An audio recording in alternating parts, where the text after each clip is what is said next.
कोल्हापूरकरांसाठी पुन्हा एकदा धोक्याची घंटा वाजू लागली आहे. सततच्या मुसळधार पावसामुळे सध्या पंचगंगेची पाणी पातळी 35 फुटाच्या वर पोहोचली आहे.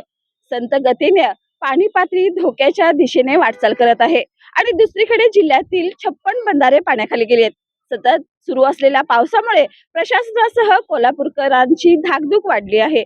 मी सध्या आहे पंचगंगा नदीच्या घाटावर. आपण माझ्या मागे पाहू शकता.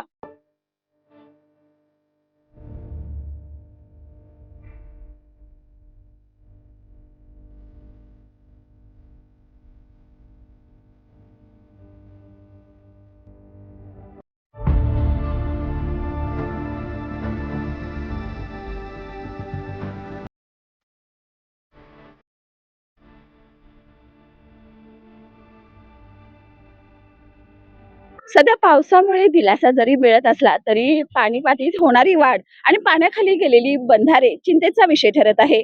प्रशासनाने सतर्क राहून नागरिकांनी दिलेल्या सूचनांचं पालन करणं आवश्यक आहे. कॅमेरामन सह मी सुरेखा, तारा न्यूज, कोल्हापूर.